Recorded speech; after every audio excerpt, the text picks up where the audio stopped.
ഈശോ മിശിഹായ്ക്ക് സ്തുതിയായിരിക്കട്ടെ. ആദിമസഭയിൽ ജോസഫ് എന്നു പേരുള്ള ഒരു മനുഷ്യനുണ്ടായിരുന്നു. അയാളുടെ മറ്റൊരു പേര് ബർണബാസ് എന്നാണ്. ബർണബാസ് എന്ന പേരിൻ്റെ അർത്ഥം പ്രോത്സാഹനത്തിൻ്റെ പുത്രൻ എന്നാണ്. അപ്പസ്തോല പ്രവർത്തനങ്ങൾ 9-ാം അധ്യായത്തിൽ മാനസാന്തരപ്പെട്ട പൗലോസിനെ കുറിച്ച് നമ്മൾ വായിക്കുന്നുണ്ട്. ഈ മാനസാന്തരപ്പെട്ട പൗലോസിനെ എന്നാൽ ആദിമ ക്രൈസ്തവർക്ക് സംശയമായിരുന്നു.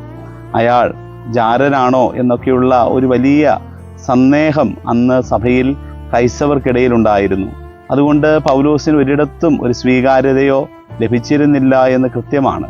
ആ നാളുകളിൽ പൗലോസിനെ സഭയിലേക്ക് മുഖ്യധാരയിലേക്ക് കൊണ്ടുവരുന്നതും അവസരം കൊടുക്കുന്നതുമൊക്കെ ഈ ബർണബാസാണ്.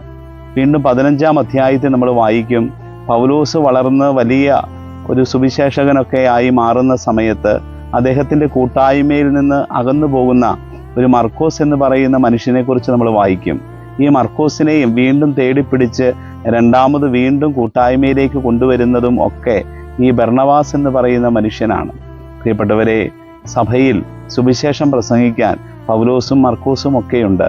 എന്നാൽ ഇന്ന് പലപ്പോഴും സഭയിൽ കാണാത്ത ഒരു കുറവ്, വേണ്ടതായ ഒരു കുറവും ഇത് തന്നെയാണ്: വേദികൾ ഒരുക്കാനുള്ള ബർണബാസുമാരുടെ അഭാവം. ബർണബാസിനെ പോലെയുള്ളവർ ഒരുക്കുന്ന വേദികളിൽ നിന്നാണ് പൗലോസും മർക്കോസും ഒക്കെ ഉയർന്നു വരുന്നത് എന്നുള്ള ചിന്ത നമുക്ക് മറക്കാതിരിക്കാം. എല്ലാ സുവിശേഷ പ്രസംഗങ്ങളുടെ പിന്നിൽ ഒരുപാട് ത്യാഗപൂർവം പ്രവർത്തിച്ച ബർണബാസുമാരുണ്ട് എന്നുള്ളത് വ്യക്തമാണ്. നമുക്ക് ഇന്നേ ദിവസം സുവിശേഷത്തിന് വേണ്ടി മറഞ്ഞിരുന്ന് ശുശ്രൂഷ ചെയ്യുന്ന അനേകം വ്യക്തികളെ നമുക്ക് കാണാം.